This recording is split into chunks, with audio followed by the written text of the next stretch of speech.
This, I think, is probably the sexiest model railway locomotive I've ever seen. It's another big box. This time it's from Märklin, so I've had to put it down on the floor. It doesn't fit my stage. And it's certainly got a very eye-catching design on it. This is a BR185 in a Schöfferhofer livery, and this set comes with a glass as well. So let me get this open, get it on the stage, and then I'll show you a bit more details on it. So this was a kind of limited edition short production run of this model with the Schöfferhofer logo on it, and it came with this large glass as well, ideal for drinking wheat beer. And it was first released in around about 2007, 2008, and I think it only ran for about a year, maybe 2 years, and then was discontinued. This I've had in my collection for many years, and yet I've never actually run it, and I'll get onto that in a minute. And I've also never had a drink from the glass either, although I've had plenty Schöfferhofer in my time.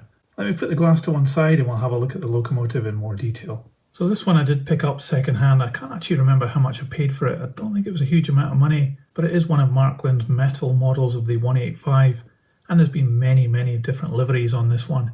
When it was produced back in 2007-ish, it was a promotional model for Schöfferhofer, but it was on general sale from Märklin. It is one of the metal-bodied locomotives, and it has some extra parts that are added onto it which are also in metal or plastic. So I've not had this out of the box for quite some time. I've just had it stuck in a drawer for, I don't know, many years.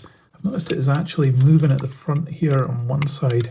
So it's a bit loose on something or other. It's maybe missing a screw underneath. But when we look underneath, you can see why I haven't run this, because this is actually AC 3-rail pickup and I don't have an AC controller. But I couldn't resist buying this model for obvious reasons. It's got this really eye-catching logo on the side of it, and I think this looks really cool. This isn't actually based on a real locomotive.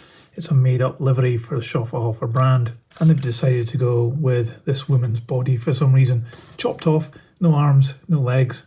That's a bit strange, but still, it's pretty cool. And you've got the logo in the middle, and you've got some beer over here. It's not the best printing in the world. It's a bit fuzzy, especially around this part here. I think the printing has improved a lot on the model since this came out. But you can see it's got a lot of really nice fine detail down here in the grey area printed on. These 185s are pretty slab-sided, so there's no grills or anything to break up the big logo in the middle. But things like here around the doors, we've got these metal extra handrails put in. The handles as well of the door being picked out in silver. And we've got flush fit glazing, which is great. Got little horns on the top at this end, but unfortunately at this end of the locomotive, both of them have been broken off. This was a second-hand model when I got it, and unfortunately these were missing. And I'm not sure if I can still get these. I might actually try and contact Märklin. I've never actually managed to get around to doing it. But inside we have a fully detailed interior there, just in one colour though. And we have some lighting as well, 3 of them here and the number at the front, which is really very clear. No sprung buffers on this one. And on the top we've got this grey area with this piece of plastic in between to represent the electrical gear, a little aerial there in plastic and an insulator on each side. It's fairly basic up here, and we've got fairly basic overhead pantographs. I don't think these pick up at all, but they are sprung loaded and they look decent enough, I suppose. Actually, it just fell out of the locomotive was one of the horns that fit on the top here. So that's quite incredible. I've had this for many years and that hasn't fallen out, but it has today. So there you go. So at the front of the locomotive, we've got this indication of a snowplow here. Got couplings in them pockets and they articulate back and forward. And I really like the wheels on these. I love the little circular indents, and I think the bogies are quite open and they give you a good view of the wheels, but they are quite detailed and they've got nice deep relief. But the brakes aren't really in line with the wheel treads. Underneath we've got drive to this bogie with both axles with gears on them, and we've got alternate traction tyres as well. This chassis is made of metal, and over here is the 3rd rail pickup on this bogie. So I'm just going to take this apart and see why this is moving up and down. It's maybe just a missing screw or something.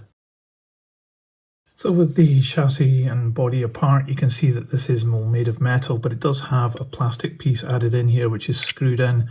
These screws here are for the pantographs, but there's no provision for pickup from the overhead. And we have the driver's compartment here, extra piece of plastic, and we have some lighting too. And the lighting corresponds to LEDs here on the chassis. And remarkably for a model of this weight, it's actually got really small drive shafts as well, which go out to both sets of wheels actually. I didn't realise that when I was looking at it the other way up. And we also have a flywheel on the motor. I was hoping that maybe the other horn would fall out the chassis, but unfortunately not. And I also don't know why it's moving up and down. I think maybe just this screw was just a little bit loose and it wasn't holding the model together. It's just one screw holding it in. And I quite like that about models of this era, that it's quite easy to work on. Now, I would like this model to work on DC if it could. I don't know whether that's possible though. If you know actually, if you can convert this to DC, that would be great. Let me know in the comments. And also we've got this area here which looks as though it could fit a speaker into it. I'm guessing that's what it was for. But there's nothing remarkable about this model, so I'll just put it back together and hope for the best and maybe just tighten up the screw and maybe that'll solve it. Well, what do you know, it's just a loose screw after all. And there's me panicking thinking it was broken. I wish everything was as easy as that to fix. Anyway, I did say it was quite a heavy model and it's made of metal, so let's put it on the scales and we'll see how much it weighs. So this model comes in at 501 grams. So Märklin's model of the Trax 185, I think it's a really good model of its time. I love the fact it's got the metal body on it and it's got an acceptable level of detail with some additional parts that have been added onto it.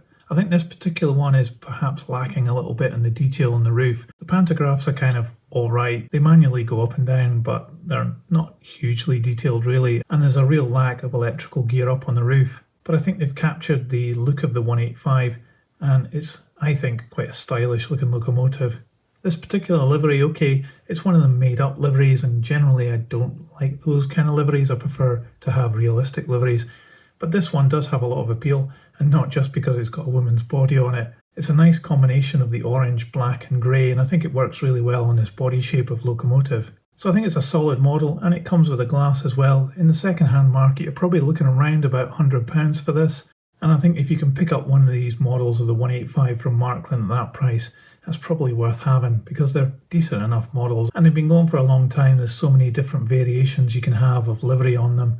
And Märklin, as well as some other companies, do quite a big range of different livery options if you want. It doesn't have to be this one if you don't like made-up liveries. This one in particular, well, I'm going to keep it. I've had it for so many years, probably around about 10 years already. And I think it's quite a funny logo. And I like the fact it's got the glass and it's just a nice little pack. Okay, I can't run it at the moment, but for now it's going to go back in the box with the glass and probably back in the drawer where it's been for a while. Although making this video has reminded me that I need to get onto Märklin and try and get replacement horns for the ones that are broken off at this end of the locomotive.